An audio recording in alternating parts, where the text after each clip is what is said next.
Thank you so much for being with us today. My name is Sylvia Raskin. I'm a program designer with the Prosperity Agenda, and welcome to Coaching Up Close. It's our mini webinar series designed to work some quick tips into your busy schedule and help you improve your coaching skills and practices at your organization. Let me first introduce the Prosperity Agenda, the wonderful place that I work. For those that don't know, TPA is a nonprofit working to end persistent poverty by focusing on changing the way we think about, build programs, and coach families under financial stress. Coaching is, of course, a big part of our DNA, and we work with organizations all over the country on their coaching programs. Before we jump in, if you're joining us live, we'll have a question and answer session at the end of the webinar, so save your questions and we'll get started. Today's session is about building social connection and through coaching and thinking about the mindsets that we hold. So just as a primer, mindsets are a strongly held belief, and they really frame the way we see the world and take in new information. So today we're going to explore the central themes, pitfalls, and opportunities of an individual mindset and a social mindset. And so I want to start with a bit of my history and past that some folks that know me might know. So I worked at a health center where I did intake, education, and counseling on a variety of preventable health conditions. And these were conditions that ranged, from an individual mindset, people would say are all rooted in choice. And in an ideal world, are rooted in choice. And my intake forms were focused on identifying behaviors that were risk factors. So it would determine what sort of testing we would run and determine someone's medical options and choices. So it was really easy to frame my one-on-one interactions with people from an individual mindset, especially when they were coming in for the same services over and over again.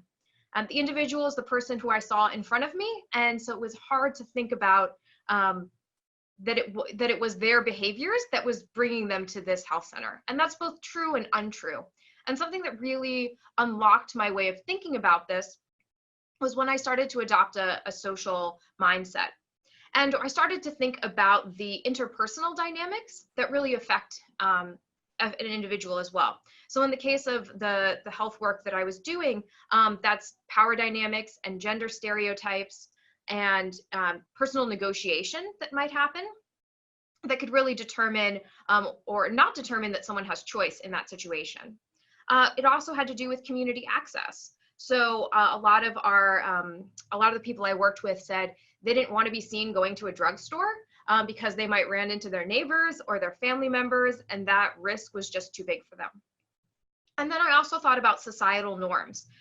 So it's taboo to discuss the kind of health work that I did, and it was difficult to talk openly about that with people. So that lack of comfort, just asking basic questions and discussing that interpersonally or with families made it really difficult to get the information and negotiate things that would be that we think of as individual choice. So taking that social mindset really gave me a lot of empathy for the people who came in front of me. And so I started to think, regardless of the reason that someone is here, regardless of the kind of impact that it's having on their life that led them to this health center, this person decided, with all of those factors in their life, to come into the health center and have decided to share really personal details about their life with me.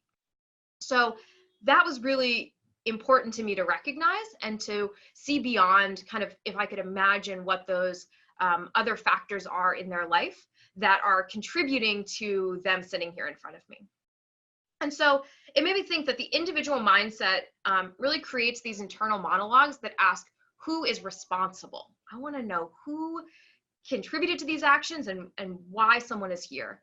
And a social mindset really asks us to think about how we can work together. A big pitfall of an individual mindset is that when we're fixated on who's responsible, it's really easy to fall into blame and judgment and shame of people, both for someone's current situation and for their actions or lack of actions to change their situation.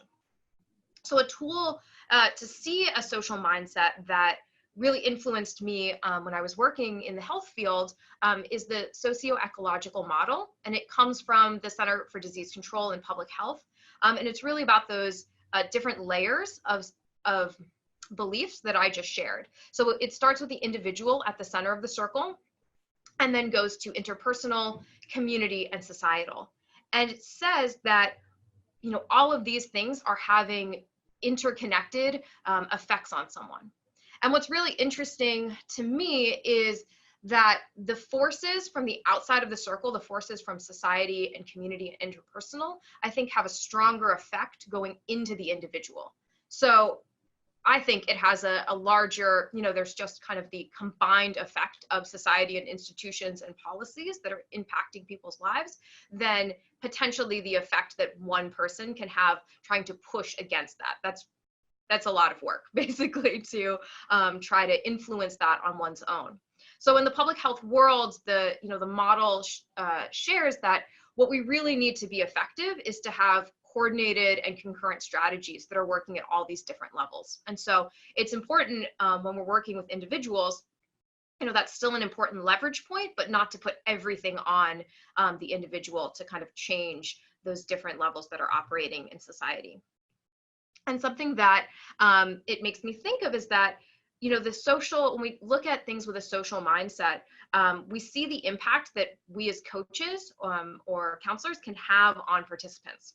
And if we're coming from a place, even small actions and even kind of small language that we might be using that kind of connotes that blame or shame, or that someone is responsible for everything in their life, can have a really big effect on people. And so people, tend to internalize those smaller, big comments, and can really trigger people's guilt and shame, which can prevent them from taking action in the future and make them feel worse about their situation.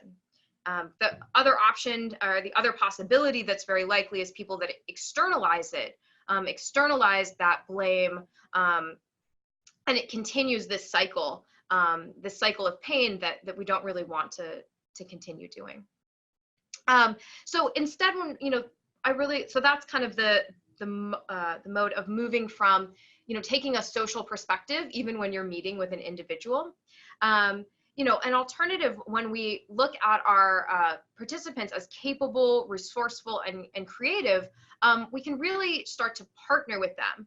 In coaching, we always say that the participant holds the agenda and the coach holds the process. And so when we have the opportunity when we believe that when we aren't clouding out that possibility with kind of blame or judgment, or a desire to ask people to do sort of superhuman feats and work kind of counter upstream on society, we can really work together and see what's possible.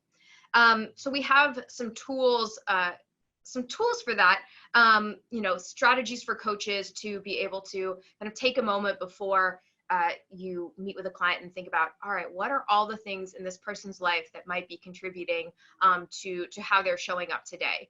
And if there is something that's really big that might be weighing on them, is it possible that we say, let's take a moment to clear on this subject before we move into some strategies for goal setting. The third part of the individual to social mindset that I want to talk about is social networks. And so from a social mindset, we can kind of relax this impulse to do all the change at the individual level. We can see how people are a part of this network that shares in caring and shares in the way we can support people. So some tools for that in family-centered coaching are the tool Who Is in My Family, that encourages people to brainstorm who are their support systems, and people they might not have really regarded as such, but a neighbor who shares childcare, or a friend that will give them a ride. Those folks can, we can encourage people to deepen those connections and to see those as sources of strength and sources of caring in the world, and be able to exert more of that influence from the individual level, into the interpersonal and into the community level, that allows like larger shifts to happen. Another tool is hopes and dreams. And so this tool asks people to think about their hopes and dreams for their family, for their children, and for themselves. And this kind of widens the frame of what is what's possible. So in family-centered coaching, it's not just about making a difference in that individual person's life, but seeing them as deeply connected and deeply connected to the people in their life, and that their impact can ripple outwards, even if that does feel like going upstream sometimes. And so I had a couple suggestions on ways we can move to a social mindset. And actually, I was doing some research on this. And so, the question is, do mindsets change? Is it about we just eliminate an individual mindset? And Carol Dweck from Stanford University, who's kind of the most known expert on this, she talks about that mindsets don't replace each other. We can't kind of eliminate an individual mindset, but new beliefs and new mindsets take their place alongside other ones.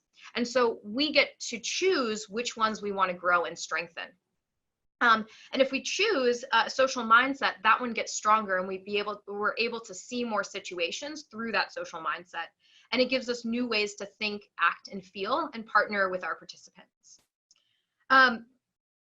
So some other suggestions are to look for examples of interpersonal and social dynamics in your work. So when you hear folks talking about that, kind of mark it in your mind and talk about what the influence of interpersonal power dynamics, community level norms or access, and societal level policies or institutions that might be affecting people.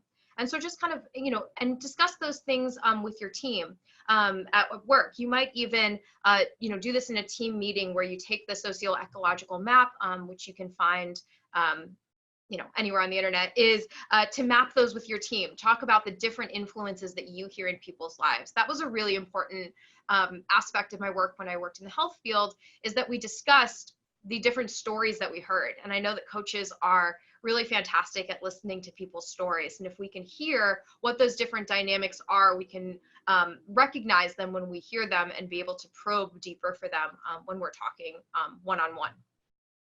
And then get your organization involved. So, the public health model is that intervention at each one of these levels is necessary. So like I said, it's not about throwing out that individual model or individual mindset, but what are the other interventions that we can add to that? So how are we thinking about interpersonal dynamics? How are we thinking about power differentials in our organization? What does our community provide, and what are the community norms? Who are our partners in this, who can be sharing some of these same resources and messages? And then at a societal level, how can this, how can the work that you're all doing influence policy decisions and influence what's measured at the state or national level? So thank you so much for joining us for this Coaching Up Close. I want to, thank you. Join us next month for more coaching tips and resources, and be sure to stick around for the question and answer portion. Of course, if you have any questions about our coaching and training programs, or would like to sign up for the next Coaching Up Close webinar, visit us at theprosperityagenda.org. Thank you so much.